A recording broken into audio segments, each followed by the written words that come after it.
Picture this. You're 9 years old. You've got juicebox breath, a Fortnite obsession, and the emotional bandwidth of a golden retriever at a tennis ball factory. And somewhere between your third grade spelling test and bedtime, you've already logged more hours on Instagram than your grandparents spent learning how to drive. And not just passively scrolling, you've curated a feed. You've studied which filters make your lunch look like it belongs in a Tokyo cafe. You've learned, without anyone teaching you, that posting at 4 p.m. gets more likes than posting at 8 a.m. You've absorbed an entire unwritten social code about who to follow, who to ignore, and what your aesthetic says about who you are. You can't do long division, but you reverse engineered an algorithm. And here's the part that should stop every parent, every teacher, every adult mid-scroll. That child isn't broken. That child isn't lazy or screen addicted or morally deficient. That child is doing exactly what evolution built them to do. They're trying to be initiated. They're looking for the tribe. They're looking for the elders. They're looking for the fire circle, the ritual, the test that says, you belong, you matter, you're becoming someone. Except none of those things are there. What's there instead is a dopamine slot machine designed by Stanford engineers and monetized by ad revenue. And a kid's brain doesn't know the difference. So before you take away the iPad and deliver the lecture, maybe, just maybe, the problem isn't your kid. Maybe the problem is that we dismantled every initiation ritual our species ever invented and then handed children a glowing rectangle and said, good luck figuring out who you are. This is Mismatch Monday. Welcome to Mismatch Monday, part of the Wired 8 podcast network. I'm Sarah McCord-Jamwall. Every Monday, we take a modern behavior that makes you feel guilty, confused, or just slightly broken, and we reverse engineer it through evolutionary biology to show you the ancient logic underneath the modern chaos. The fundamental question this show asks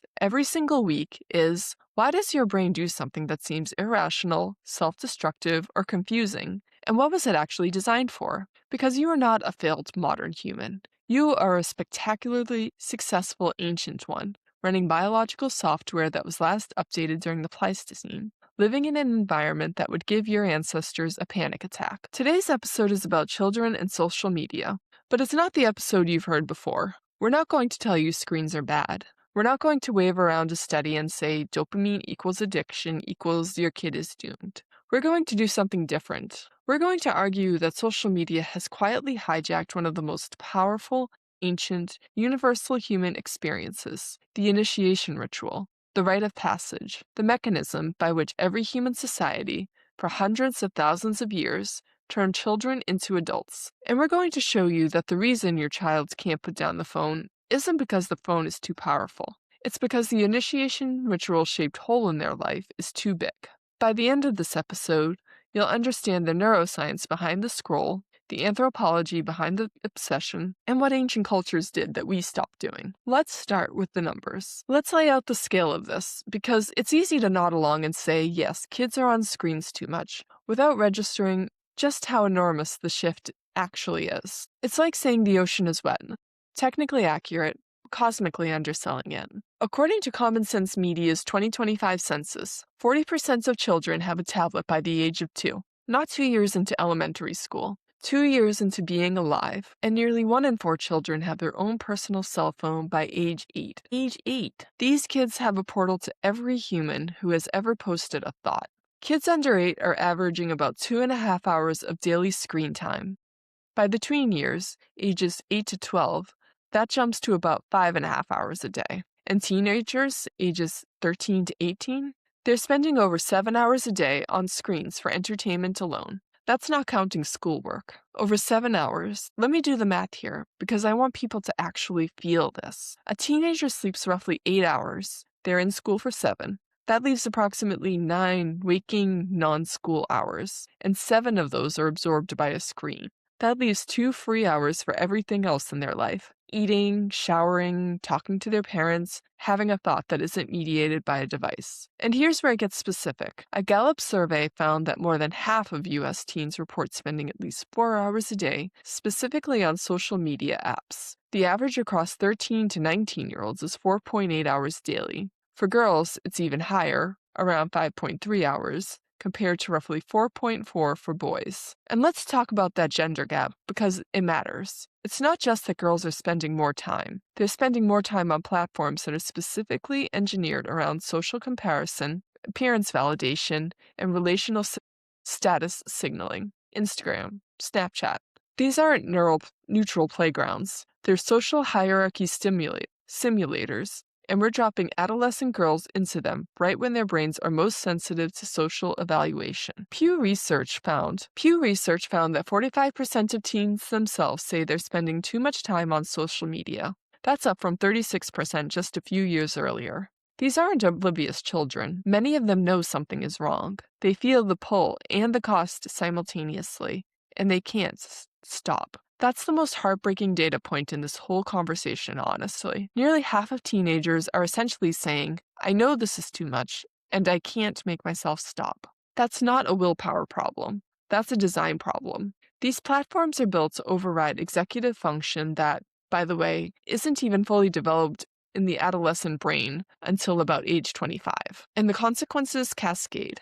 The CDC reports that more than half of teenagers, about 50.4%, self-report 4 or more hours of daily screen time, and those with higher screen time were significantly more likely to report symptoms of both anxiety and depression. This isn't correlation masquerading as causation. The neurological mechanisms are well documented at this point. We'll get into those mechanisms in a minute. But I want to linger on one more number. A 2025 Laurie Children's Hospital survey found that 81% of children under 13 now have their own device, and 41% of parents say they rely on screen time every single day to manage parenting responsibilities. 1 in 4 said they've used screens because they couldn't afford childcare. That's a critical context point.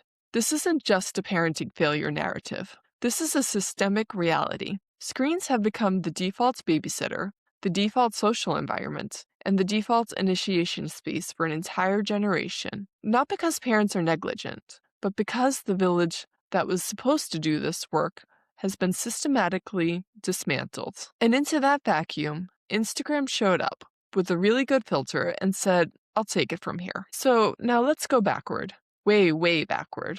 Let's talk about what human brains, specifically adolescent human brains, were actually built to do during these years of development. Because the brain of a 12-year-old scrolling Instagram and the brain of a 12-year-old in a paleolithic band are running the same operating system. The hardware hasn't changed. It's the environment that's unrecognizable. In evolutionary terms, adolescence exists for a very specific reason. It's the developmental window where a human being shifts their primary attachment from their family of origin to their peer group, to the broader tribe. Erickson calls it identity versus role confusion. Evolutionary psychologists would say it's the period where the brain activates the circuitry for social belonging, status monitoring, and cultural transmissions at maximum intensity. Think of it as your brain flipping a giant switch from to survive with parents to survive with tribe.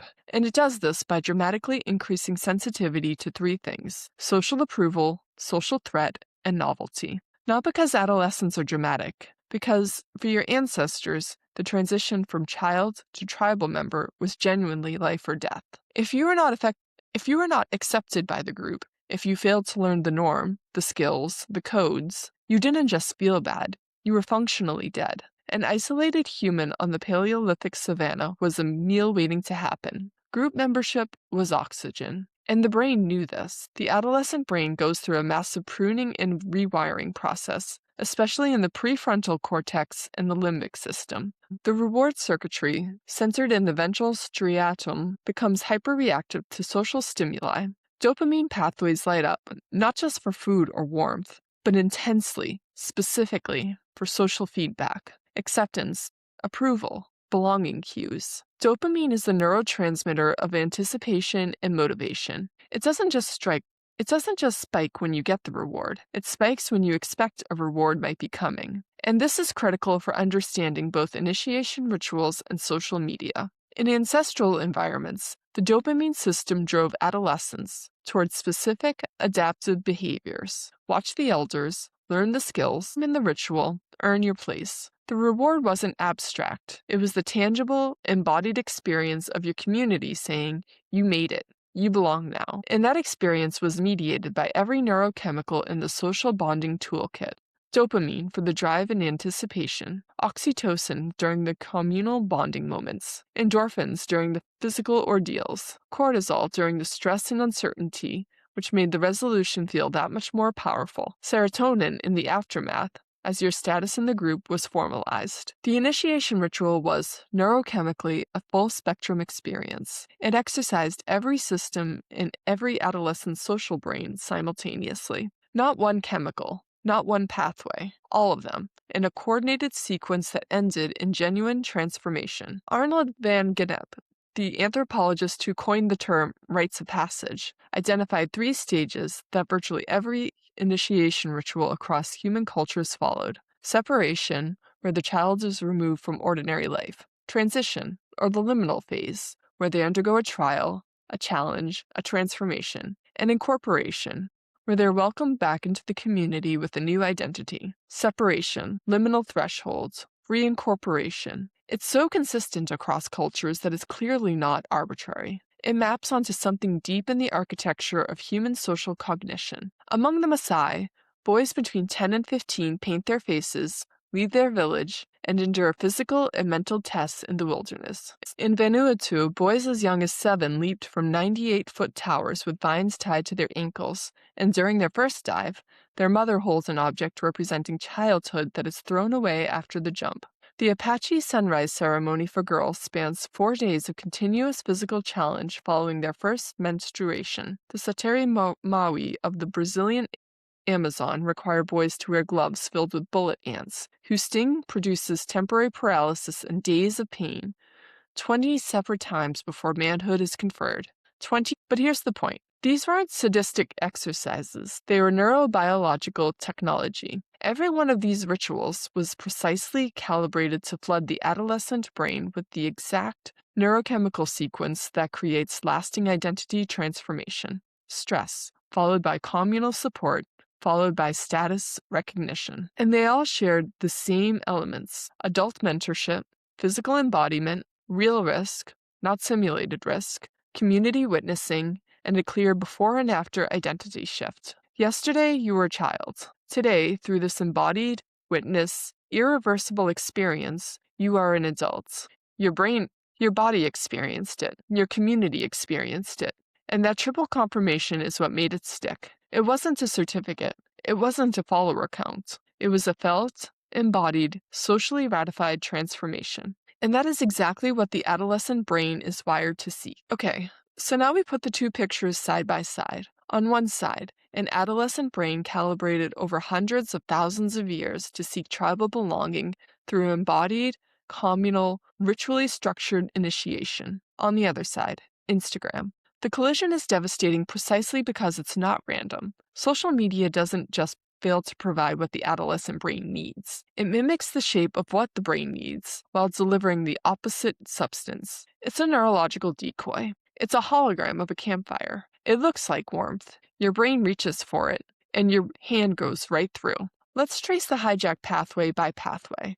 The adolescent brain is seeking social approval from the tribe. Social media provides likes, follows, comments, shares. The dopamine system responds as if genuine tribal acceptance is occurring because these are social feedback signals. And the brain evolved in a world where social feedback could only come from real, proximate humans. Your ventral striatum doesn't know the difference between a Maasai elder's nod of approval and a heart emoji from a stranger in another time zone. Research from Stanford and elsewhere has shown that the biggest dopamine hit from social media doesn't actually come from receiving a like. It comes from the uncertainty of whether you'll receive one. This is called a variable reward schedule, the same mechanism that drives gambling addiction. Your brain stays locked in anticipation because it can't predict when the next reward will arrive. And that variable reward schedule hijacks the exact same dopamine circuitry that evolved to keep adolescents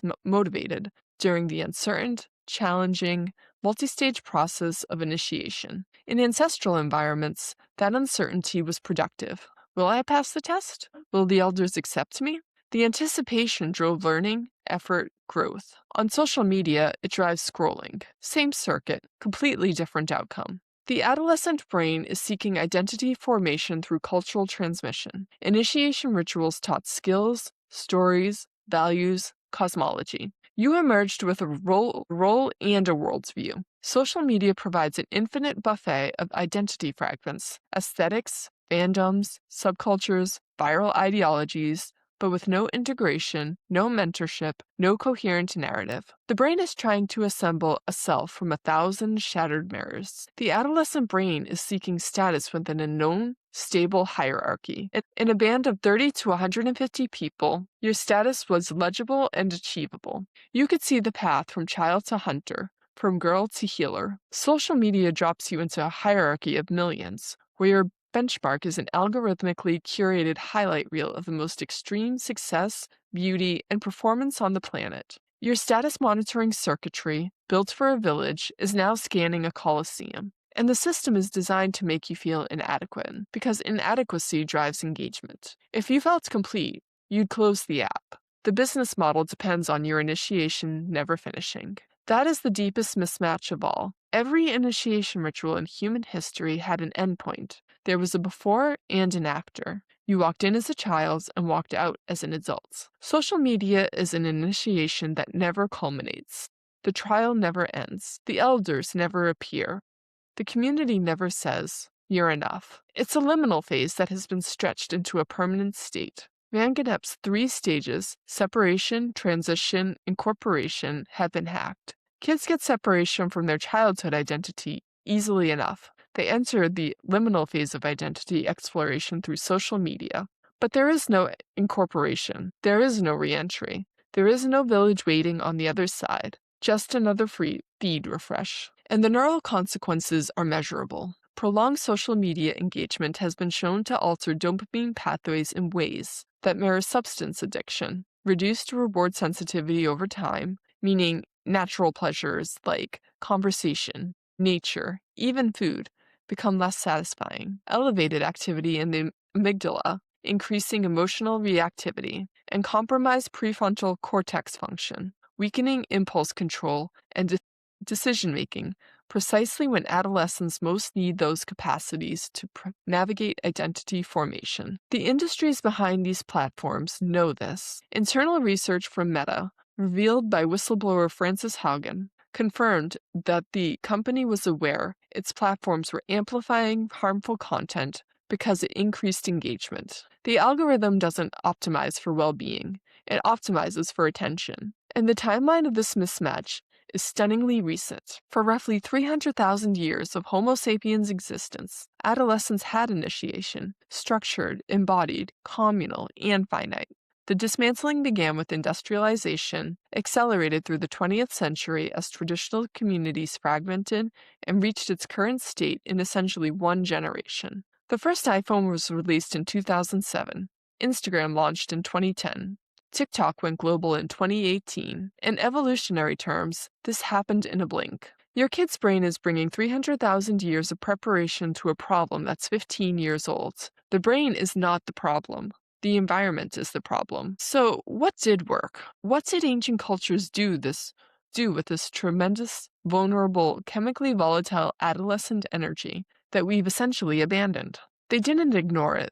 That's the first thing. They didn't say, it's just a phase. They built entire institutional architectures around it because they understood, intuitively, if not scientifically, that the transition from child to adult is the most dangerous and most important passage in a human life. Every initiation ritual we've documented across cultures shares a set of core elements that map precisely onto what the adolescent brain needs. Let's walk through them. First, elder guidance. In every traditional initiation, specific, respected, culturally designated adults take direct responsibility for shepherding the young person through. The Maasai have their senior warriors. Aboriginal Australian walkabout involves deep teaching of the dreaming. The Jewish bar and bat mitzvah requires years of study with the rabbi. The initiation is not peer-led, it is elder-led. This matters neurologically because the adolescent brain is primed to absorb information from perceived authority figures and mentors. The ventromedial prefrontal cortex, the area involved in social valuation and decision-making, responds differently to input from mentors than from peers. Elder guidance isn't just symbolically important. It literally shapes the neural pathways being pruned and strengthened during this window. On social media, the elders are influencers, algorithmically promoted 22-year-olds selling protein powder and anxiety. The brain is seeking wisdom and receiving content. Second element, embodiment. Every traditional initiation is physical. The Vanuatu land divers jump. The Sateri Maui boys endure pain. The Apache girls dance for 4 days. Even the more cerebral traditions like bar mitzvah involve chanting, fasting, standing before the community in physical space. This engages the somatic marker system, the body-based emotional processing that Antonio Damasio identified as foundational to decision-making and identity. When an experience is embodied, the body knows it happened. It doesn't need to be refreshed. It isn't conditional on likes. Social media is profoundly disembodied. You're a floating pair of eyeballs and a thumb. Your nervous system is activated, sure. Cortisol, dopamine, adrenaline are all flowing.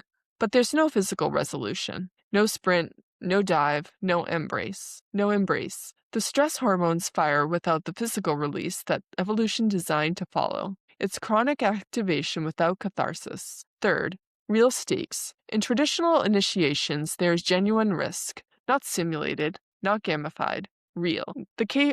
The dive can result in broken bones. The walkabout can fail. The consequences are not fewer likes. They are injuries, hunger, the genuine possibility of not being ready. And real stakes produce real growth. The neuroscience of post-traumatic growth shows that surviving genuine challenge within a supportive communal framework produces lasting positive changes in self-concept, resilience, and neural connectivity. The brain needs the real thing, not the simulation of it. On social media, the risks are social. Public humiliation, cancellation, rejection. These feel utterly real to the adolescent amygdala, but they lack the bounded, resolvable, communally witnessed structure of a true initiation ordeal. Online social failure doesn't end. It's screenshotted. It recirculates. There's no elder to say, that's over now. Fourth element, community witnessing. The Hamar tribe of Ethiopia gathers as a community to watch their boys attempt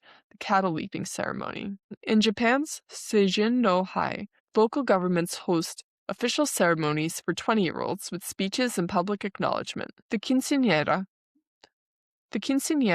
gathers extended family and friends. The initiation is not private. It is performed and witnessed by the community. Witnessing activates the oxytocin and serotonin systems. It's the neurochemical basis of social belonging, the feeling of being seen, known, and accepted by people whose faces you recognize, whose presence you can feel. It's not the same as being seen by a follower count. The brain evolved to track about 150 stable social relationships, Dunbar's number. Being followed by 3,000 strangers doesn't satisfy the witnessing circuit. It overwhelms it. And fifth, the most important element of all, finality. The initiation ends. You were a child. Now you are an adult. The before and after is crisp, irreversible, and socially ratified. Everyone in your world agrees that you have changed. You don't need to reprove it tomorrow. You don't need to refresh the page to see if it's still true. Wisdom traditions across the globe understood this intuitively. The Stoics structured youth development around progressively demanding challenges. Hindu culture marks life's transitions through samskaras, sacred rites at every developmental threshold. Indigenous Australian culture integrates the walkabout into a vast, multi-year educational framework tied to the landscape, the dreaming, and the ancestral narrative. Even in more recent Western history, we have attenuated version. Confirmation, first communion, apprenticeship, coming out balls, military service. They were imperfect, certainly, and many carried their own problems, but they were something. They were structures. They said, here is the door, walk through it.